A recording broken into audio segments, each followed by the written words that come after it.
রাম আহমেদ বাঁধন। তো আজকে আমরা design of machine element section 1 এর একটা ম্যাথ দেখব, যেটা হচ্ছে প্রবলেম নাম্বার 39, 39 নাম্বার ম্যাথ। তো এই ম্যাথটা যে ফর দ্য কানেকশন শোন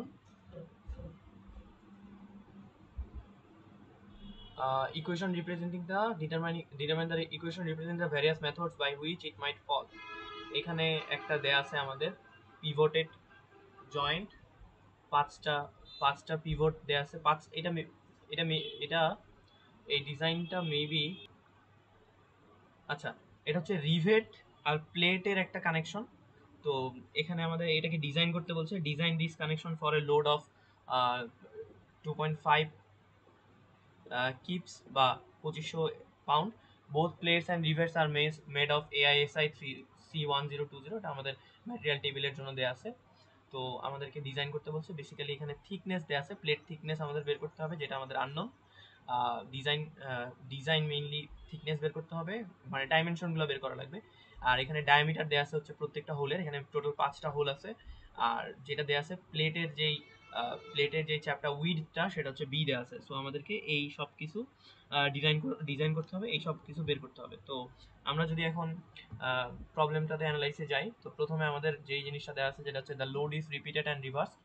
তো রিপিটেড অ্যান্ড রিভার্সড এই জিনিসটা এখানে যেটা বলা আছে, সেটা আমরা দেখবো হচ্ছে 20 নাম্বার পেজে টেবিল 1.1-এ। এখানে দেখা আছে রিপিটেড অ্যান্ড রিভার্স গ্র্যাজুয়াল মাইলস্টিল, এই যে এন ফ্যাক্টর অফ সেফটি বের করার জন্য। তো আমাদেরকে ইল্ড স্ট্রেন্থের রেসপেক্টে বলছে, যেন বেসড অন ইল্ড স্ট্রেন্থ, এটা 4 দেওয়া আছে 20 পেজে। এবার আমরা চলে আসি, আমাদের তাহলে এন এর ভ্যালু বের করা শেষ। এবার আমরা তাহলে এ নাম্বার যেটা বলছে যে design this connection for a load of, প্রথমে আমাদেরকে যেটা যেটা বের করতে বলছে যে কি এ নাম্বার যেটা বলছে ইকুয়েশনগুলো বের করতে বলছে, মাইট ফেল। তাহলে কি কারণে এটা ফেল করতে পারে? নেগলেক্ট বেন্ডিং ছাড়া আর কি কারণে ফেল করতে পারে? তাহলে বেন্ডিং ছাড়া ফেল করার কারণ থাকতে পারে আমাদের টেনশন, শিয়ার আর কম্প্রেশন। ঠিক আছে। সো এখন আমাদেরকে এই জিনিসগুলার যে ইকুয়েশন আছে এটা বুঝতে হবে একটু ভালো মতো। আমি একটু লেজার পয়েন্টারটা নিয়ে নিই। আচ্ছা, সো টেনশন ফোর্স কাজ করবে কোথায়? যেখানে হচ্ছে হোল আছে বেশি, যেখানে হোল আছে বেশি, অর্থাৎ ম্যাটেরিয়াল কম, লো ম্যাটেরিয়াল। এই যে নীল কালার দিয়ে বুঝাচ্ছি আমি ম্যাটেরিয়াল, আর এই যে লাল কালার যেটা, সেটা হচ্ছে হোল। ঠিক আছে, রিভেটেড হোল। তো এইখানেই টেনশন হলে বেসিক্যালি ছিঁড়ে যাবে। টেনশন হলে বেসিক্যালি এই হোল যেখানে ম্যাটেরিয়াল কম, সেখানেই ছিঁড়ে যাবে। তাহলে টেনশন কাজ করতেছে মেইনলি এই নীল কালার এরিয়াটাতে। ঠিক আছে, তাহলে আমার এই এরিয়াটা বের করা লাগবে। তার মানে টেনশন হবে force divided by area of tension. তাহলে এই নীল কালার এরিয়াটা আমরা হাউ ক্যান উই ডিটারমাইন? তাহলে আমরা এখানে দেখি যে এই হোলের যতটুকু আমাদের হোলের ডায়ামিটার দেওয়া আছে ডি আর থিকনেস টি, তাহলে প্লেটের, তাহলে এতটুকু এরিয়াটা যেটা সেটা হচ্ছে ডিটি। আচ্ছা, ডিটি। তাহলে এখানে দুইটা হোল আছে, তার মানে এই যে এরিয়াটা বাদ আছে লাল কালার, সেটা হচ্ছে 2 ডিটি। তাহলে 2 ডিটি। আর পুরাটা, এই যে পুরা যে প্লেটের উইথটা, সেটা হচ্ছে বি, অ্যান্ড প্লেটের থিকনেস হচ্ছে টি। তাহলে এই এরিয়া কত হচ্ছে? বিটি। তাহলে বিটি পুরা এরিয়া থেকে যদি আমি দুইটা হোলের এরিয়া বাদ দিই, তাহলে এটাই হচ্ছে আমার টেনশনের জন্য যে এরিয়া, সেটা বিটি মাইনাস 2 ডিটি। তো এটা গেল একটা ইকুয়েশন, এটা লিখলে আমরা মার্ক পাবো। এবার আছে আমাদের শিয়ার স্ট্রেস। তো শিয়ার স্ট্রেস মেইনলি কাজ করবে কোথায়? শিয়ার স্ট্রেসের কারণে যদি ফেইলার হয়, এটা কাজ করবে কোথায়? এখানে যেখানে রিভেট আছে, যেখানে মেইনলি রিভেট এবং প্লেটের জয়েন্ট আছে, সেই জায়গাটাতে। তাহলে ওটা মেইনলি হোলগুলোতে। তাহলে আমাদের 5টা হোল আছে, তাহলে 5টা হোলের এরিয়া লাগবে। তাহলে শিয়ার স্ট্রেস কাজ করবে 5 × πd² / 4। ওকে, এবার কম্প্রেশন। সো কম্প্রেশন ফেইলিওর কোথায় হবে? এই যে এই হোলগুলার উপর যখন মানে ডান দিকে এবং বাম দিকে এই যে এফ ফোর্স অ্যাপ্লাই করা হচ্ছে, তখন আমাদের এই হোলগুলা কি হবে? চ্যাপ্টা হওয়া শুরু হবে। ঠিক আছে, অর্থাৎ কম্প্রেস হওয়া শুরু হবে। আমি একটু এটা কলম দিয়ে দেখাই। এই যে আমার এটা ছিল প্রথমে ডায়ামিটার, সো একটা হোল, যখন এর উপর দুই সাইড থেকে ফোর্স অ্যাপ্লাই হবে, তখন এটা চ্যাপ্টা হয়ে এরকম হওয়ার ট্রাই করবে। সো ম্যাক্সিমাম কত কম্প্রেস হবে? ম্যাক্সিমাম হচ্ছে ডি ডায়ামিটার কম্প্রেস হবে। এই যে ডি ডায়ামিটারের সমান কম্প্রেস হবে। তাহলে কম্প্রেসর যেই রেঞ্জটা, সেটা কতটুকু? এখান থেকে এটা একদম কম্প্রেস হয়ে যাবে। সো এটা হয়ে গেল 5টা যেই হোল আছে, সেই 5টা হোলের এরিয়া, দ্যাট ইজ 5 × πd² / 4। তাহলে আমরা এটা বুঝা পাই গেলাম কম্প্রেশন হচ্ছে, সরি, শিয়ারের ক্ষেত্রে তো 5d² / 4, 5d² / 4, যেটা হচ্ছে হোলের যে ব্ল্যাঙ্ক এরিয়া। বাট কম্প্রেশনের ক্ষেত্রে কি হবে?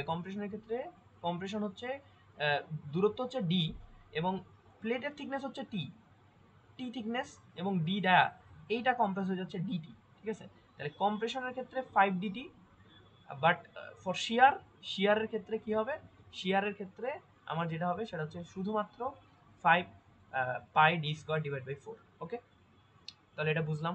এবার আমরা হচ্ছে বি নাম্বার ম্যাথটা করি। ডিজাইন করতে বলছে, তার মানে আমাদের হচ্ছে ই লিস্ট এন্ড রেসপেক্টে ডিজাইন করতে বলছে। তাহলে ম্যাটেরিয়াল টেবিলে চলে যাব, AISI C1020 SY, যেটা 48 KSI। সো এটা কোথা থেকে পাবো, এই যে ম্যাটেরিয়াল টেবিল আমরা 87 এই যে C1020 অ্যাজ রোল দেয়া আছে, এখানে হচ্ছে ই লিস্টেন্ট দেয়া আছে 48 KSI। সো ই লিস্টেন্ট আমরা 48 KSI পাই গেলাম। তাহলে ডিজাইন ই লিস্টেন্ট কত হবে, আমাদের হচ্ছে ফ্যাক্টর অফ সেফটি দিয়ে যদি ভাগ করি তাহলে 12 চলে আসতেছে। আচ্ছা, এখন আমরা এই জিনিসটা এই যে টেবিলেই দেওয়া আছে, যে টেবিলের ক্ষেত্রেই দেওয়া আছে যে yield strength in torsion frequently falls between 0.5 and 0.6 SY. So use 0.6 SY shear, আমরা যে shear strengthটা আছে SS এর যখন ইকুয়েশন ইউজ করব তখন এখানে 0.6 দিয়ে গুণ করব। তাহলে 0.6 * 12, এটা গেল আমার SS ডিজাইন। আর ইকুয়েশনে কি F ডিভাইডেড বাই F মানে কত, 2.5, এটাকে আমরা পাউন্ডে আছে, আমরা হচ্ছে কিলো পাউন্ডে করবো আর কি, কিপসে করবো। তাহলে আমাদের চলে আসলো 2.5 * 4, যেটা হচ্ছে ইকুয়েশন আর কি, এই যে 4টা উপরে উঠে গেল, divide by 5 * pi D square. So এইটা করলে আসে D = 0.2974 ইঞ্চ। এখন এটাকে স্ট্যান্ডার্ড করা লাগবে। স্ট্যান্ডার্ডের ক্ষেত্রে আমরা দেখব 0.2974 কোথায় পড়ে। সো এটা হচ্ছে স্ট্যান্ডার্ডে এটা হচ্ছে 32 নাম্বার পেজে আছে, 32 নাম্বার পেজে। সো 0.2974 এই জিনিসটা যেখানে পড়তেছে সেটা হচ্ছে 1/16, এই যে 3/16 থেকে 7/8 এর মধ্যে। আমি আরেকবার একটু দেখে নিই। হ্যাঁ, তার মানে 1/16 থেকে 3/16 থেকে, এটা আমরা যদি দেখি যে 4/16 করলে যেই ভ্যালুটা আসে আর 5/16 করলে যেই ভ্যালুটা আসে, এই 0.2974 তার মাঝখানে পড়ে। তাহলে আমরা একটু এখানে লিখি, জিনিসটা একটু বুঝতে পারবো। তাহলে আমি স্ট্যান্ডার্ডটা একটু ডিপলি দেখাই দিচ্ছি প্রথম ম্যাথের ক্ষেত্রে, বাকিগুলো ম্যাথের ক্ষেত্রে আমি দেখাবো না। সো এই ক্ষেত্রে আমাদের ভ্যালু কত ছিল, 0.2974। তাহলে আমাদের 4/16 এর ভ্যালু কত আসতেছে, 4/16 এর ভ্যালু আসতেছে 4/16 এর ভ্যালু আসতেছে আমাদের 0.25। আর এই যে 1/16 করে বাড়াইতে হবে, তার মানে 5/16 হবে এর পরেরটা। 5/16 তে ভ্যালু কত আসতেছে, 5/16 তে ভ্যালু আসতেছে হচ্ছে 0.3125। তার মানে আমাদের যে আউটপুটটা আসে সেটা এই দুইটার মাঝখানে, এই দুইটার মাঝখানে স্ট্যান্ডার্ড কোথাও। তাহলে আমি কোন স্ট্যান্ডার্ড নিব, এটা নিব নাকি এটা নিব? তো এই কোশ্চেনটাই আমরা এখন অ্যারাইজ হয়েছে। তো এই কোশ্চেনটা সলভ কিভাবে করবো, চলো। তাহলে 4/16 এর সাথে আমি হচ্ছে 4/16 এর 5% যোগ করব। তাহলে কত হয়, 4/16 প্লাস 4/16 এর 5% কত আসে, 0.26। এটা কি ধরতে পারছে 0.2625? এই ভ্যালুটা যেহেতু একে ধরতে পারেনি, তার মানে অ্যান্সার হবে পরেরটা। Clear? If the previous value could not reach the desired one, then the answer will be the next value. Okay, next value অর্থাৎ 5/16। তাহলে এটা স্ট্যান্ডার্ড কত, 5/16। তাহলে আমাদের এই যে ডায়ামিটারের স্ট্যান্ডার্ড হয়ে গেল। এবার নেক্সট, তাহলে আমাদের ডায়ামিটার গেল, এবার কি বের করতে হবে, এবার হচ্ছে কম্প্রেশনের জন্য থিকনেস বের করবো। সো ইকুয়েশন আছে, সো এখানে দেখো যে ডায়ামিটার বের হয়ে গেছে, তাহলে থিকনেস, তাহলে এই ইকুয়েশনটা অর্থাৎ কম্প্রেশনের ইকুয়েশনে জাস্ট দুইটা আননোন আছে, যেটার মধ্যে আমরা অলরেডি ডায়ামিটার বের করে ফেলেছি। তাহলে থিকনেস বের করতে পারবো, ফোর্স জানি, আর কম্প্রেশন এসসি এখানে কিন্তু 12 কেএসআই ইউজ করবো। ঠিক আছে, কম্প্রেশনের ক্ষেত্রে এই যে 12 কেএসআই 2.5 ডিভাইড বাই 5 ডিটি। তো এখান থেকে আমরা টি পেয়ে গেলাম 0.14 ইঞ্চ।